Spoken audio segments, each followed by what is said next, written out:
Olá, Júlio.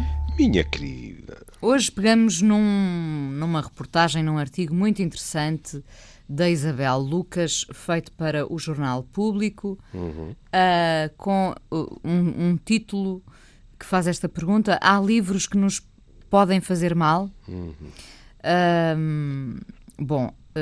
Ao longo do artigo, o artigo é sumarento, tem muito por onde pegar, não tem? Olha, isto é um magnífico adjetivo. É muito sumarento, é. A pessoa espreme linhinha após linhinha, não é? E bebe um bom sumo e ainda mete outro tanto no frigorífico para o dia seguinte. É verdade. Primeiro, porque se recorreu a inúmeras obras para ir procurar o tal perigo, não é? Depois temos a opinião importante de uma especialista, não é? Que lança várias questões. É verdade. Isto qualquer dia, quer dizer, temos tudo vigiado, foi o que eu pensei. Pensei eu, filmes, livros, porque o perigo também pode estar no cinema. Se temos obras que incitam, imagine-se, ao suicídio ou à violação, então vamos começar também a pegar nos filmes? E nas conferências? Pois, de tudo, não é? O perigo espreita a cada esquina, não é? Nem mais.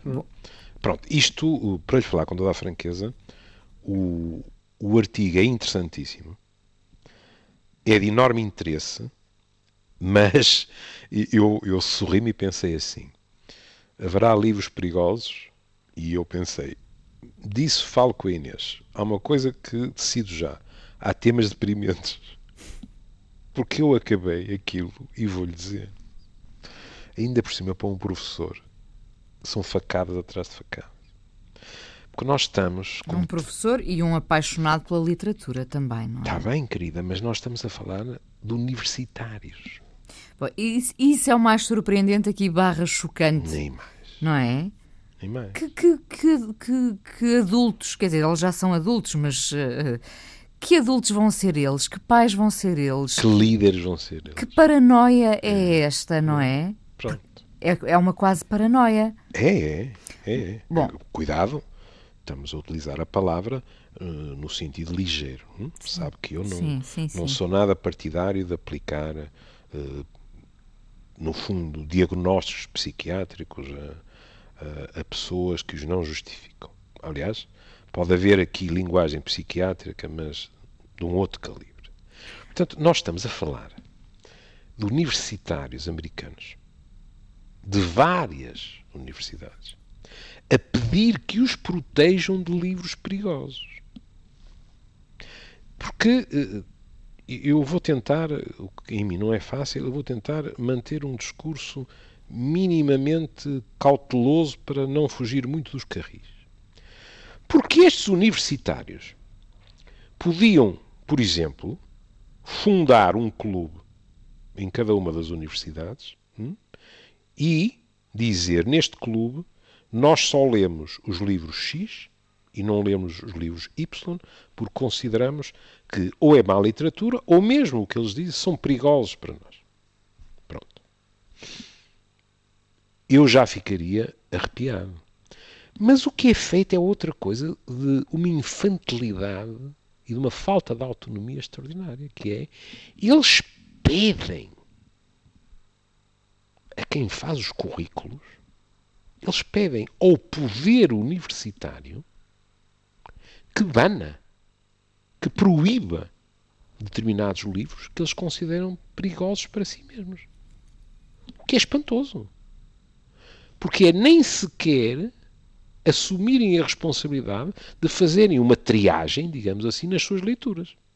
É evidente que eu percebo qual é a resposta. A resposta é assim: mas é que se nós não pedimos, os livros são obrigatórios e nós estamos tramados, temos que os ler.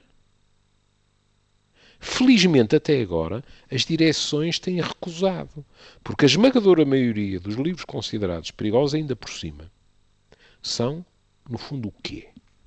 São as raízes da nossa civilização. São os clássicos grego-latinos.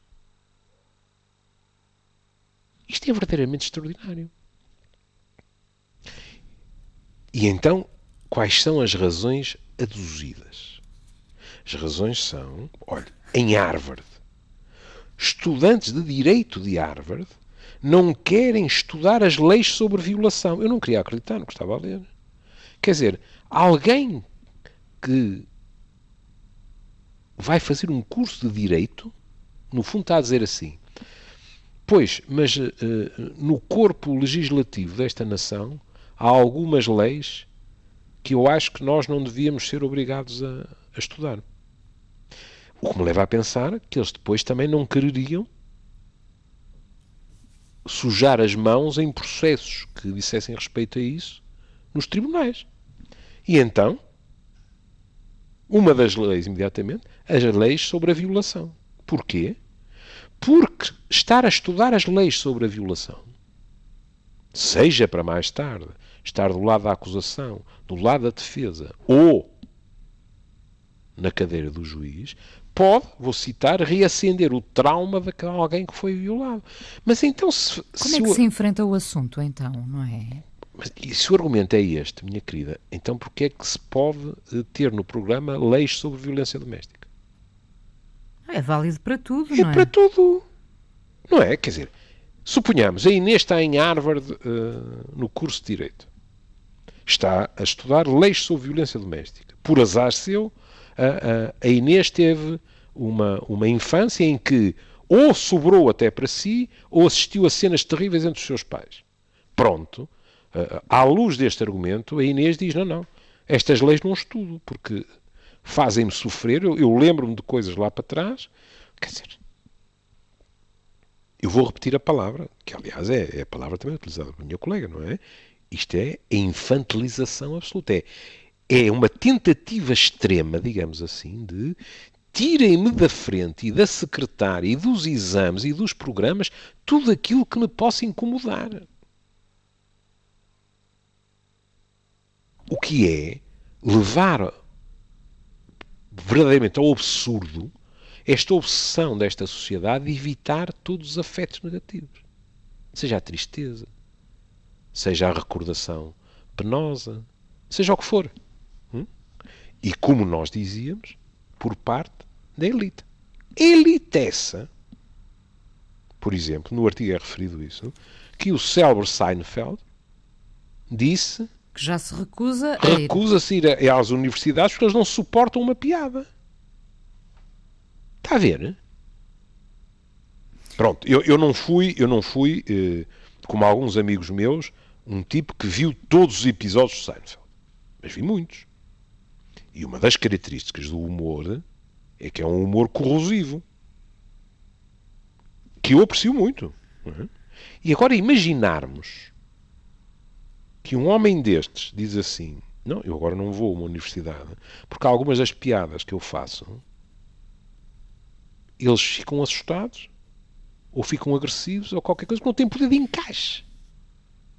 Ou seja, para acrescentar o que a Inês dizia de início, então se calhar o próprio humor tem que ser no mínimo censurado. Totalmente revisto, não é? Não é? A minha questão, e nós já poderemos espreitar alguns desses conteúdos alegadamente perigosos, potencialmente causadores de sofrimento, trauma ou angústia, como é que se chega aqui? Quem serão? A grande questão de fundo para mim neste artigo e sobre este movimento dos tais estudantes universitários norte-americanos é quem são estes miúdos, estes jovens, miúdos, enfim, crescidos já, não é? Como é que se chegou até aqui? Bom, em primeiro lugar, a sociedade americana, como aliás as eleições, se eu não estiver enganado, vão provar, a sociedade americana é bom que nós tenhamos a ideia que de vez em quando confundimos os Estados Unidos com Nova Iorque e a Califórnia. E está longe de ser assim. Depois também tem vindo a crescer, penso eu, os especialistas poderão dizer, tem vindo a crescer nos Estados Unidos uma certa cultura de proteção através da lei ou do poder.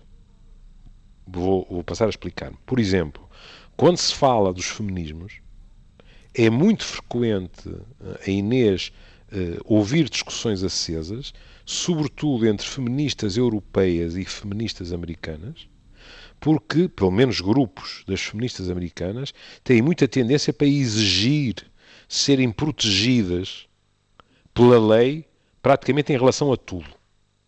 Com muitas feministas europeias a dizer, atenção, que isso pode ser um presente envenenado, que lá vem o verbo outra vez da minha colega, porque isso infantiliza-nos. Passa a mensagem que nós somos incapazes de bater o pé nós mesmas, de nos proteger em determinadas situações e que temos de estar sempre dependentes do edifício legislativo, da polícia, dos juízes, etc, etc.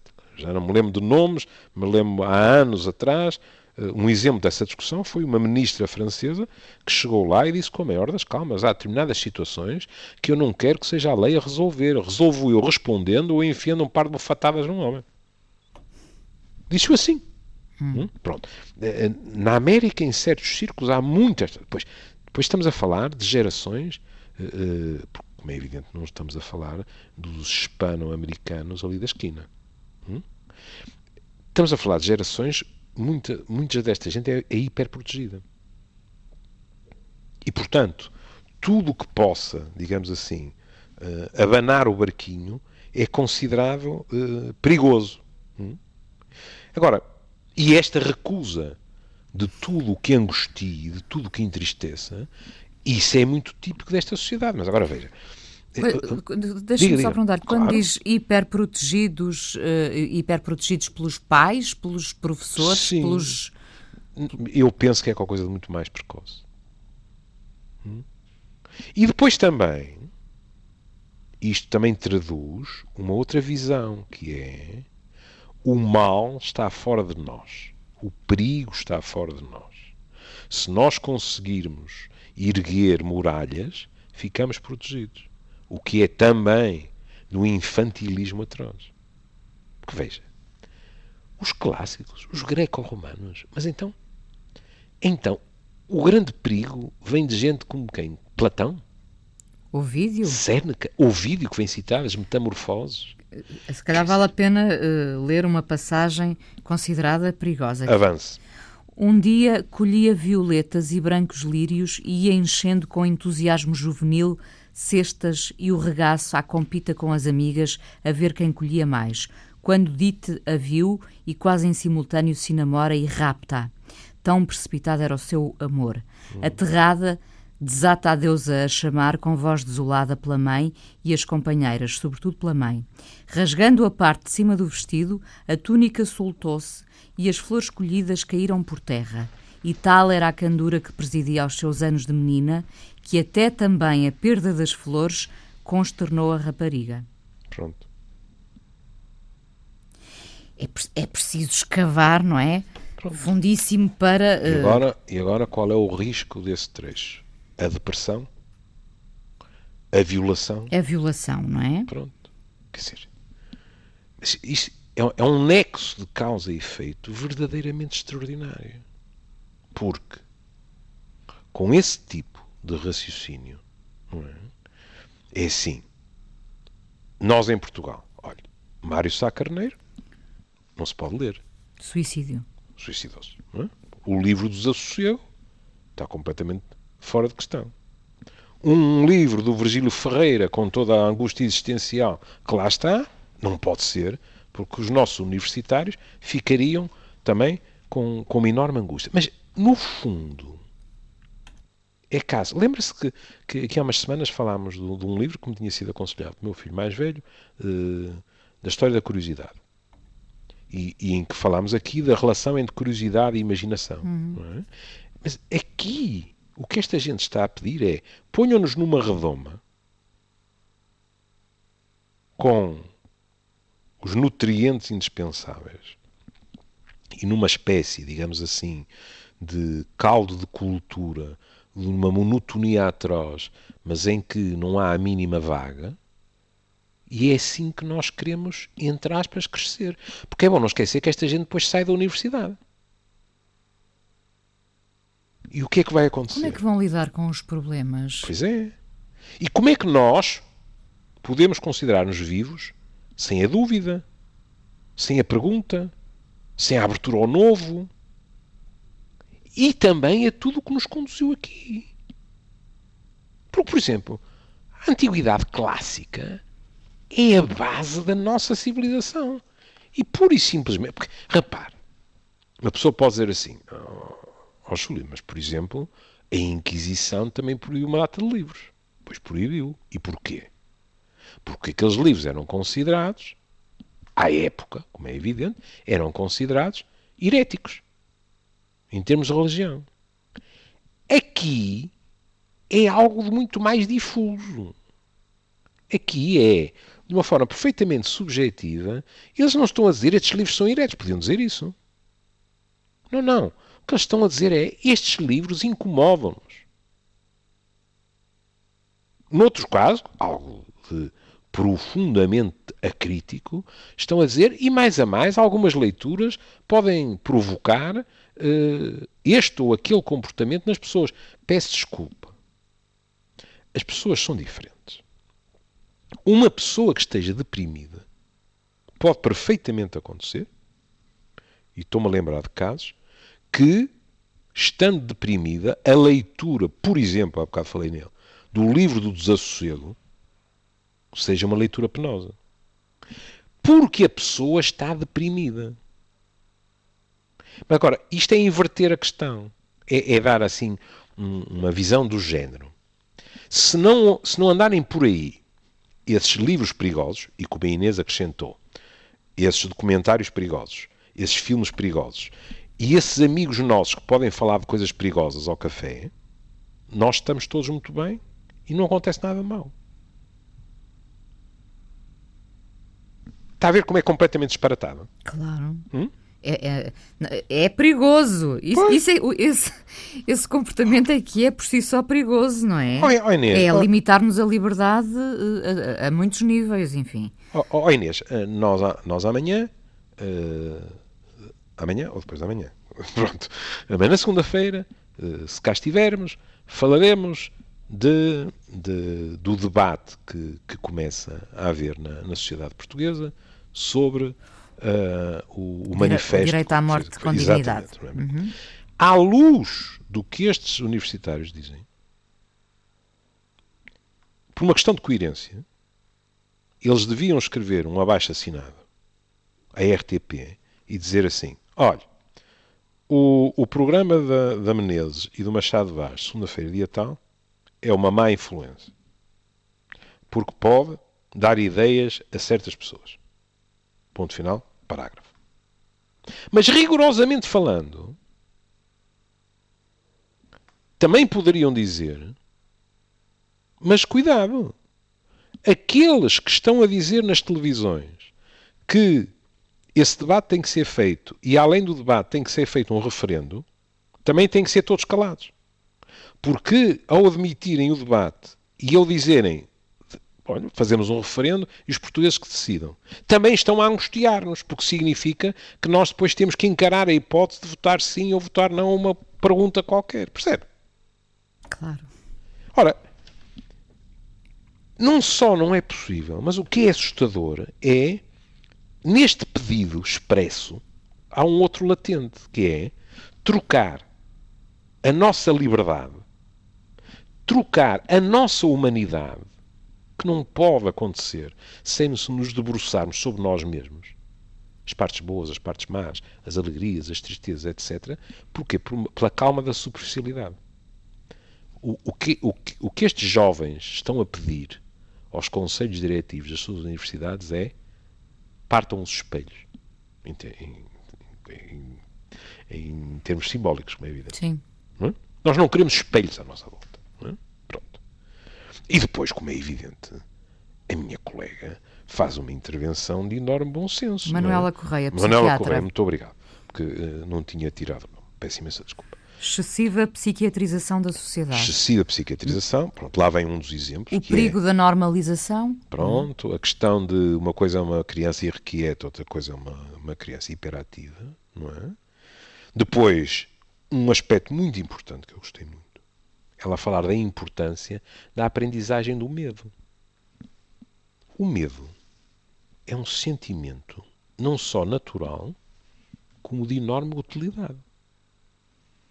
Se nós não temos medo, é muito provável que tenhamos comportamentos que são irresponsáveis. E para além dos comportamentos, nós não podemos ter medo daquilo que existe dentro de nós. E por isso também é falado de quê? O bom ócio e o mau ócio. E há uma frase muito bonita e, na minha opinião, extremamente verdadeira, que é, no fundo, o que é o mau ócio? É aquele que transmite a nossa ideia de não sei o que é de fazer. Isto é um ócio que não serve para nada. Não é? O bom ócio é aquele que nos permite pensar. É horrorosamente prosaico. Pensar. Mas o que estes rapazinhos, estas rapariguinhas estão a dizer é: não nos obriguem a pensar. Deixem-nos ver futebol americano, basquetebol americano, tudo o que vocês quiserem. Agora, pensar não, porque isso é perigoso. Porque no fundo é o que os livros fazem, minha querida. E os filmes, etc, etc. Mas no livro, o que é que nós temos, Inês? Nós temos alguém que escreveu um livro. E nós não estamos dentro da cabeça do autor. A história, se é que há história, pode ser simplicíssima. Mas isso não nos garante como foi escrita pelo autor. E isso é secundário. Porque depois cada um de nós, à luz das nossas circunstâncias, dos nossos medos, dos nossos sonhos, etc., vai remodelar aquele livro. Aquele livro deixa de ser aquele livro e passa a ser aquele livro depois de lido por nós. E nós passamos a ser outros. Somos os mesmos depois de ler aquele livro. E isto levanta questões. Por exemplo, da maneira que estes jovens argumentam, eu não percebo porque é que eles não pedem para proibirem a Bíblia. Não é? Quer dizer, há partes da Bíblia que são profundamente angustiantes. Seja em relação ao tipo de Deus com que estamos defrontados em algumas páginas, seja em relação à violência pura e dura, lembremos-nos da crucificação de Jesus, seja a teorias como olho por olho, dente por dente e seja mais o que for, é um livro que claramente não foi feito para simplesmente acalmar as hostes. Foi feito também para que nós nos interroguemos, que mais não fora, sobre a nossa relação com o divino.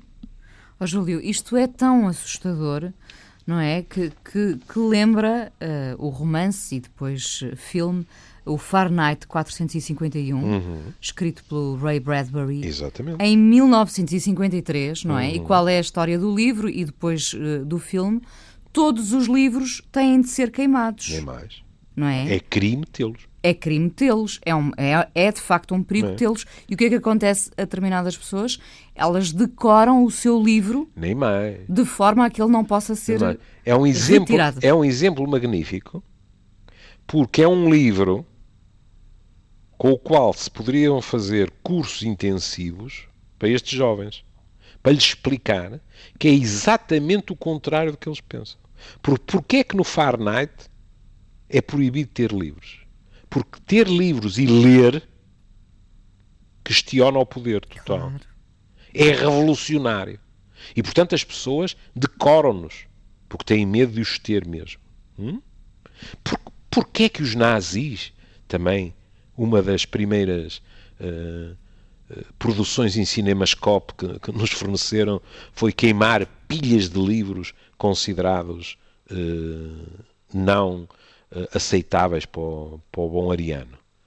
Pelo poder que o livro tem de nos fazer pensar. Porquê é que o Humberto Eco põe o Sean Connery à procura de um livro de Aristóteles sobre o riso? No Nome da Rosa. E porquê é que há não sei quantos frades que vão desta para melhor enquanto ele não descobre o culpado? Qual é a teoria subjacente? É que o riso é perigosíssimo. Porque se o homem se ri das coisas mais fúteis, um dia pode acabar a rir-se de Deus. E, portanto, é mais uma vez o poder revolucionário da leitura que é sistematicamente exaltada. E nós temos estado a falar de questões como violência, como angústia, etc. Mas olha, eu, como sabe, o Carnaval, se me tiram, eu fico completamente desesperado, não é? Portanto, pronto. Fiquei tão desesperado que aproveitei o Carnaval e pirei-me e fui visitar amigos a Madrid. Pronto. E precisamente porque os livros me são muito preciosos, imagino o que é que eu trouxe de Madrid. Trouxe Amália Bautista, que você já maturou a ler aqui várias vezes. E depois de termos escolhido este tema, e porque o livro é pequenote também, não é? Mas eu li o Dom Rufo, veja isto. Isto chama-se Suja. E eu vou pedir desculpa porque eu comprei o livro em castelhano, portanto vai haver umas hesitações aqui e acolá. Quereria chegar a ti limpa de todo, limpa dos amores e do desamor, mais limpa do que a lua dessa primeira noite e do que o sol que chegou para nos encontrar juntos e assombrados. Queria que os beijos e as feridas não se notassem. Queria ser de novo, toda nova e limpa como nunca. Mais limpa do que qualquer das outras mulheres que te tenham amado. E ainda mais limpa do que a que eu fui entregando-me a outros homens. Quis chegar a ti limpa de tudo. Ser a pureza extrema. Ser a única coisa limpa sobre a terra e nos teus braços. Quis, queria, mas não consegui. A minha maneira de te amar vem de tudo aquilo. De tanta sujidade e de tanta escória. E devemos estar agradecidos. Que belo. É ou não é? É lindíssimo. Lindo. É lindíssimo. Porque o que ela está a dizer é: pronto, eu queria pura e simplesmente anular tudo antes de ti e aparecer-te virginal, sem experiência nenhuma, etc, etc. Imaculada. Imaculada. E depois o é poema vai se desenrolando. E ela diz, não é possível. E depois, numa linha com 3 palavras, ela diz, não só não é possível, como se calhar é melhor assim. Porque depois de tudo aquilo que eu passei, o meu amor por ti é diferente do que seria se não tivesse passado nada disso. Ora, esta gentinha está numa postura semelhante. No fundo, o que eles estão a dizer é assim: passo o exagero, se é que é um exagero. Olhem, entreguem-nos o diploma de curso sem nós termos vivido, sem nós termos pensado, sem nos termos questionado. E isso é assustador. Mas de luvas para não deixar impressões digitais, Exatamente. não é? E isso é assustador. Pronto, e aqui entra o meu preconceito, não é? E há uma parte de mim que pensa assim, isto só na América. Obviamente é um mecanismo defensivo, não é? Porque não me custa acreditar que pudesse haver gente, que possa haver gente na Europa com o mesmo tipo de postura, mas com esta agressividade, digamos assim, tenho muitas dúvidas. Tenho mesmo muitas dúvidas. Porque uma coisa que já é catastrófica é invocar-se a inutilidade, não é? Esses chatos, pá, que viveram há milhares de anos, pá. Mas o que é que me interessa o que o Sócrates dizia, pá? E o Platão, pá. O Sócrates, o mais antigo. O mais antigo, como é evidente, não é? O que é que esses tipos, no fundo, sabem do mundo moderno? Não faz sentido. Percebe? Olha, eu com a profissão que tenho, de vez em quando vou comigo a ler Galeno ou outros antepassados meus da medicina e a dizer o que teriam sido estes homens com a tecnologia. Curioso, sim. Estou a falar do tempo em que um médico que se prezasse tinha que ser ao mesmo tempo um filósofo, Inês. Porque as duas coisas iam de mão dada. Sim. Não é? Hoje em dia, nós médicos até temos uma má reputação. Que é só sabermos medicina, não nos interessarmos por mais nada. Tal forma que, quando aparece um médico a escrever poesia, isto e aquilo, a malta fica toda muito agradavelmente surpreendida. Porquê? Às vezes com razão, porque acham que nós afunilamos demasiadamente, não é? Em termos da técnica. Deixaram de procurar esse completo, esse lado...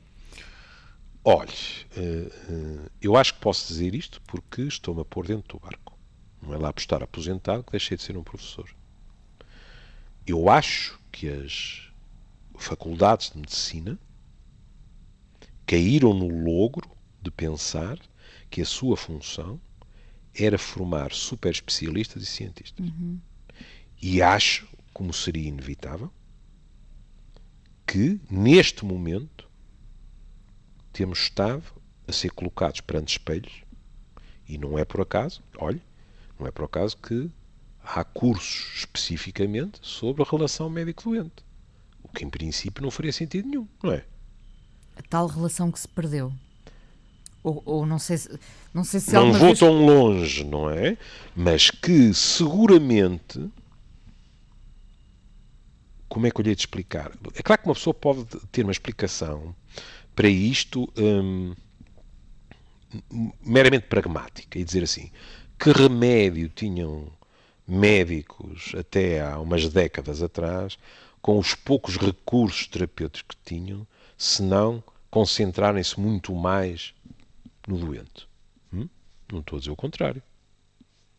Posso lhe garantir que haver antibióticos foi uma perfeita revolução terapêutica. Agora estamos atrapalhadíssimos, não é? Porque há uma data deles que estão a deixar de funcionar. Mas adiante. Agora, não é só isso. O que acontece é que os avanços... Uma das coisas que acontece, os avanços brutais nas terapêuticas fizeram com que uns esquecessem e, o que é mais grave, outros nem sequer aprendessem que a qualidade da relação médico-doente também afeta o tratamento. E é muito engraçado, e por outro lado não tem piada nenhuma, que é assim, ninguém duvida quando nós dizemos assim, o diagnóstico já é terapêutico. É verdade. Pode ser muito angustiante. Mas quando a Inês percebe que o seu médico sabe o que a Inês tem, pelo menos há um raio de esperança. Não é? Porque a Inês pensa, bom, ele já sabe o que é que eu tenho, agora a não ser que haja um azar e isto seja algo de muito mau, se ele sabe o que é que eu tenho, em princípio vai-se desenrolar um tratamento. E ninguém pensa assim, mas espera aí, porque ninguém pensa... É um exagero, mas ninguém pensa como deveria do lado dos médicos, que é assim.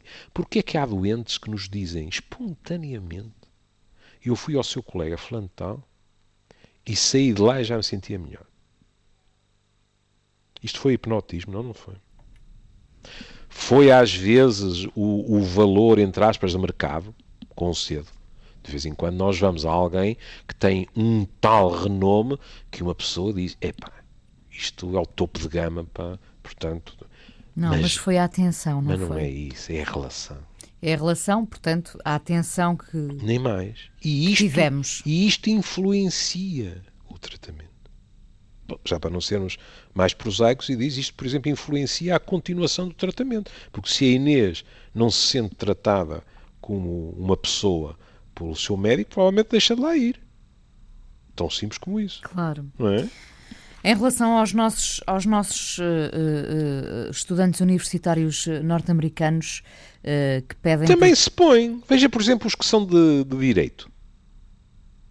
Consegue imaginar esta gente que se recusou, ou quereria, recusar-se a estudar estas leis todas, depois com clientes à frente a tratar disto? Que escolheram que têm a vocação errada, não é? Não. Por favor. Impensável. Bom, e o que está na origem de tudo isto, segundo sem respostas definitivas, claro, mas segundo a sua colega psiquiatra e psicoterapeuta Manuela Correia, a perda da importância da religião e da política pode estar na base de tudo isto?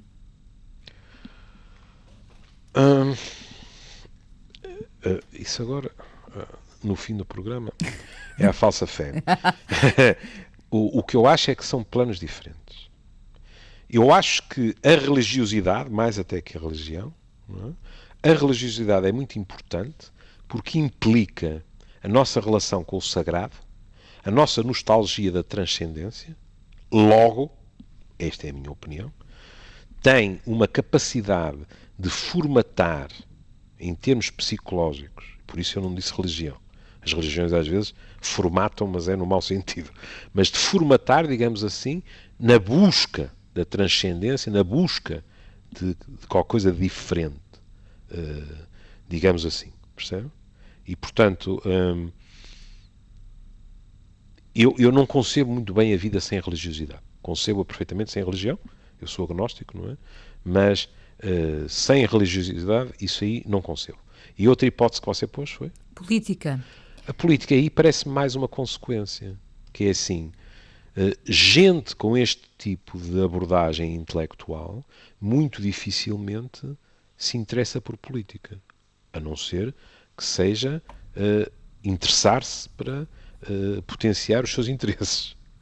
Porque a política é cuidar da cidade. É cuidar dos outros. Não, isso era quando a política era política, espera. Está bem, mas é o significado, percebe? Pois. E implica, no fundo, o quê? Implica o envolvermos-nos. Bom, mas o que esta gente está a pedir não é um maior envolvimento na vida da cidade, ou se quiser, na vida em geral. O que esta gente está a pedir é não nos confundam a cabeça. Eu até diria que estas pessoas são potenciais políticos, porque um livro... No sentido do interesse. No sentido do interesse Pois, e no sentido não. de verem aqui, nestas obras, ao retirá-las de circulação, a possibilidade de enfraquecer quem as poderia ler, por exemplo, não é? Porque Bom, um livro é uma arma, não é? Um livro pode ser uma arma. Pode. O conhecimento é uma arma. Isso é uma hipótese muito elegante.